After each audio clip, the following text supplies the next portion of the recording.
Hi there, welcome to Linguistics 102, Linguistics in Action. It's section X50 for the winter semester of 2021.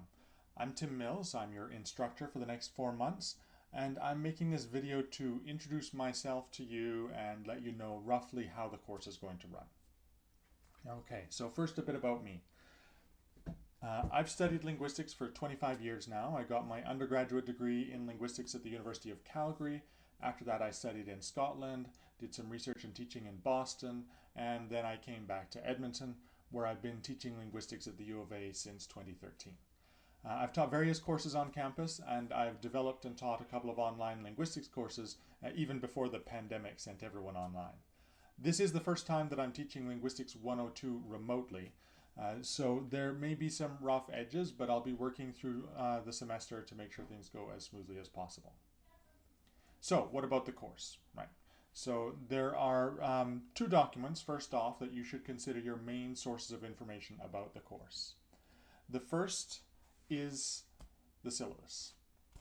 Right, so there's the syllabus. It has contact information for me, it has scheduling, whole bunch of stuff about grading, academic integrity, the usual. If you want to know how much something is worth on your final grade or when a quiz is going to happen, the syllabus is where you should look first. I'm going to go over some highlights in a moment here. But the second key document is the learning outcomes document. It lists all the things that I want you to learn in this course. Well, better to say it summarizes the things I want you to learn. So when you're poring over a chapter of the textbook and you want to know whether you really need to learn some obscure fact, this document, the learning outcomes document, is what you should turn to help answer that question. And you'll find both of these documents in the first section on the eClass page. In fact, let's look there now. So here's the eClass site for Linguistics 102 for this section. And if you scroll down just a little bit, we have a welcome video, syllabus, and learning outcomes. And below that is all the different sections, quizzes, things that we'll be going over. Okay?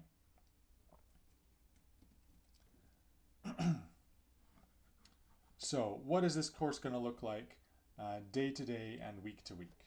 Well, according to the registrar, we're scheduled to meet every Thursday from 5 to 8 in the evening. Now, I want to be clear, I do not intend to be on Zoom for 3 hours in a row each Thursday evening. What I'm planning to do is have a 1-hour tutorial session from 5 to 6. This is going to be completely optional, an opportunity to brush up on material, ask questions, have a bit of discussion. I'll bring some activities each week we can go over to help reinforce the material if there aren't a lot of questions, right? And I'll also make those activities available to anyone who can show up and wants to try them, or people who just choose not to show up but want to try those things on their own. All right. What else? So the main way that I want to teach the material this year is I'm going to have a video each week, kind of like this one, that goes over, summarizes the main ideas in that week's material. I'm going to post that by midday Monday each week.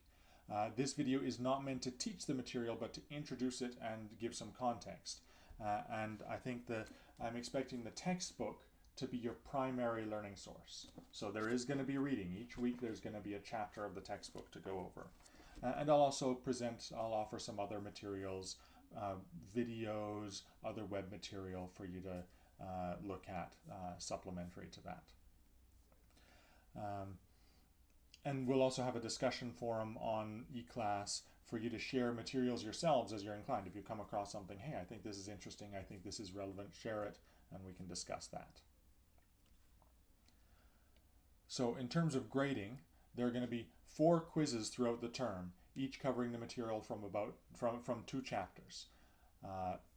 Each quiz is worth 16% of your final grade, so over the 4 of them, that's a total of 64% of your grade is just these quizzes. 6% of your grade is going to be for participating in linguistic experiments. Okay, and there'll be details about that. There are details about that in the syllabus. So check that out for more information about how that works and what you can do as an alternative if you don't want to participate in experiments.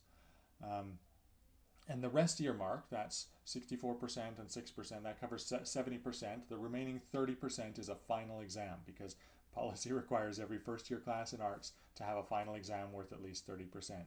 This exam is going to be on April 15th, and it'll include a normal question answer portion.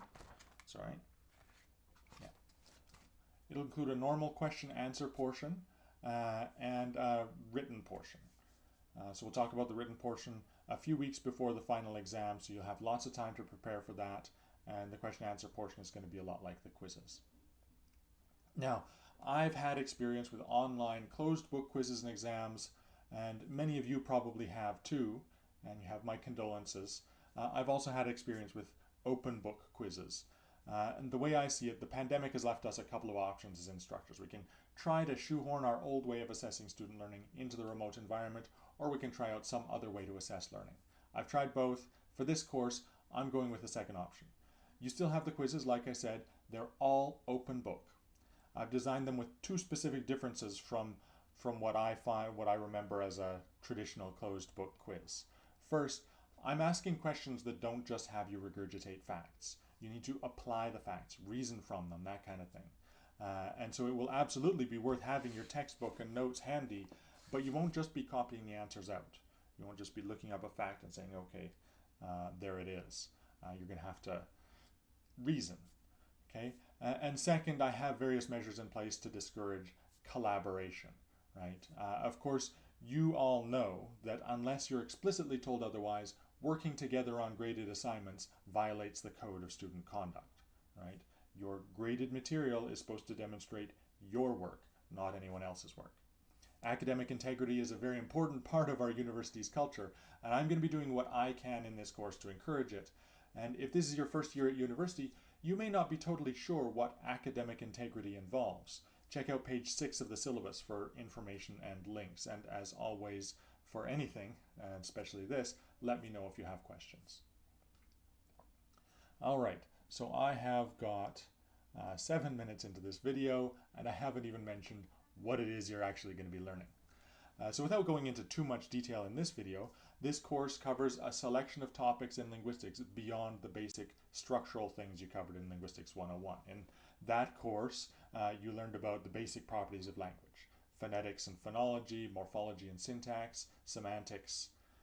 In this course, you'll learn how those things play out in social, historical, and other contexts. We'll look at language classification and Aboriginal languages, at sociolinguistics and psycholinguistics, at language acquisition, at writing, communication among non-human animals, and historical linguistics. By the end of the semester, we'll cover almost every chapter in this textbook that you didn't cover in Linguistics 101. And if you happened to take an Introductory Linguistics course that didn't use this textbook, that works out to about half, just over half of the textbook. Okay? All right, I think that's enough for this opening video of the course. If you haven't done it already, make sure to check out the eClass site, get yourself a copy of the syllabus, get yourself a copy of the learning outcomes, sync up to the course calendar, definitely get a copy of the textbook, electronic or physical, and start exploring. I'll see you soon.